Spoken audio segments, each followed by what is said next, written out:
नमस्कार.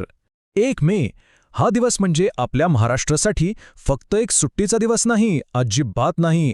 हा दिवस आहे अभिमानाचा, संघर्षाचा आणि एका महान स्वप्नपूर्तीचा. तर चला, आज आपण महाराष्ट्र दिनाची ही गाथा जरा जवळून समजून घेऊया. आहा, काय ओळी आहे त्या. ऐकलं तरी अंगावर काटा येतो नाही का. हा मातीचा सुगंध, गडकिल्ल्यांची शान आणि तो स्वाभिमान, हे फक्त शब्द नाहीत, ही तर एक भावना आहे जी प्रत्येक मराठी माणसाला जोडते. आणि हीच ओळख आज आपण अधिक खोलात जाऊन पाहणार आहोत. तर मग ही जी ओळख आहे, जिचा आपण आता अनुभव घेतला, तिचा पाया जोडलेला आहे तो थेट 1 मे या तारखेशी. म्हणजे बघा, हा काही फक्त कॅलेंडरवरचा एक दिवस नाहीये. हा तर आपल्या सगळ्यांच्या सामूहिक अस्मितेचा एक अविभाज्य भाग आहे. एक गोष्ट लक्षात घ्यायला हवी की ही केवळ एका राज्याच्या प्रशासकीय स्थापनेची गोष्ट नाही. याच्यामागे रक्ताचा आणि घामाचा एक प्रचंड मोठा संघर्ष आहे. एका स्वतंत्र भाषिक राज्यासाठी लोकांनी पाहिलेली स्वप्न आहेत, आणि त्यातून जो अभिमान जन्माला आला तोच आज आपल्या सर्वांच्या मनात आहे. पण हा अभिमान आणि ही ओळख आपल्याला सहजासहजी मिळालेली नाही. त्यासाठी एक खूप मोठी किंमत मोजावी लागली आहे. चला तर मग महाराष्ट्राच्या जन्मामागे दडलेली ती संघर्षाची प्रेरणादायी गाथा पाहूया. इथे बघा, ही सगळी वाटचाल किती खडतर होती ते लक्षात येईल. म्हणजे 1960च्या खूप आधीपासूनच मराठी बोलणाऱ्या लोकांसाठी एका वेगळ्या राज्याची मागणी सुरू झाली होती, आणि याच मागणीतून उभी राहिली संयुक्त महाराष्ट्र चळवळ. हा लढा खूप मोठा होता, खूप अवघड होता, आणि यात अनेक लोकांनी आपल्या प्राणांची आहुती दिली. त्यांच्या त्याच त्यागामुळे अखेरीस 1 मे 1960ला मुंबईसह संयुक्त महाराष्ट्राचं स्वप्न खरं झालं. आणि हो, बलिदान हा फक्त एक शब्द नाहीये. हा दिवस आपल्याला वारसात असाच मिळालेला नाही. यामागे तब्बल 107 हुतात्म्यांचं रक्त आहे. त्यांच्याच त्यागाच्या भक्कम पायावर आजच्या महाराष्ट्राची इमारत उभी आहे.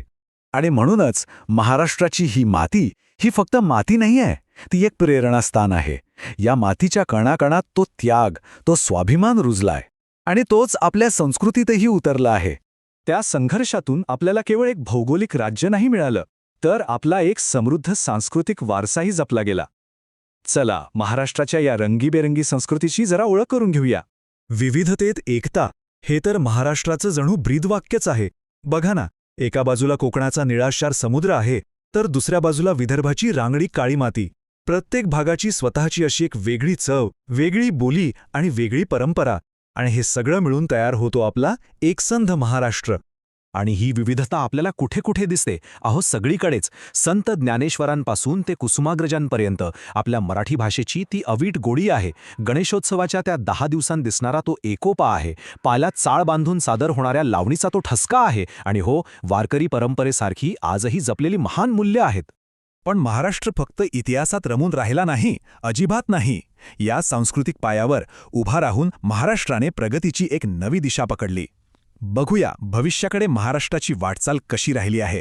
इथे बघा, महाराष्ट्राची ताकद दुहेरी आहे. एका बाजूला आहे आपली परंपरा, म्हणजे आपली शेती, आपलं गाव, जे आपल्या अर्थव्यवस्थेचा कडा आहे.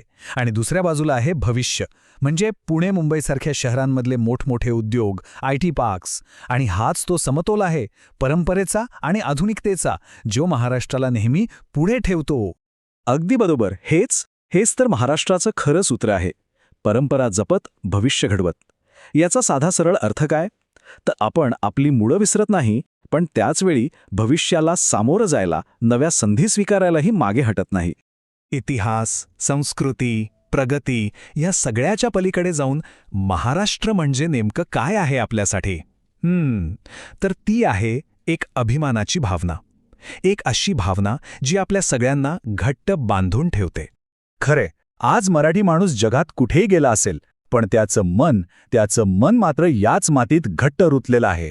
कारण आपली मुळं इथली आहेत. ही नाळ कधीच तुटणारी नाही. कारण आज आपण जे काही आहोत ना, ते याच मातीच्या संस्कारांमुळे आहोत.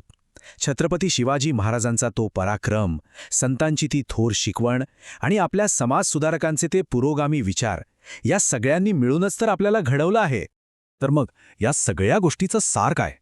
मला वाटतं ते या 3 शब्दांमध्ये आहे. इथली पावन माती, इथली कर्तृत्ववान माणसं, आणि त्यांचा मान म्हणजे स्वाभिमान. आणि म्हणूनच अगदी अभिमानाने म्हणावंसं वाटतं, महाराष्ट्र महान. तर जाता जाता एक प्रश्न आपल्या सगळ्यांसाठी.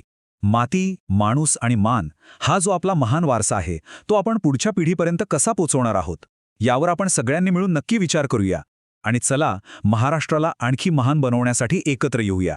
जय हिंद, जय महाराष्ट्र.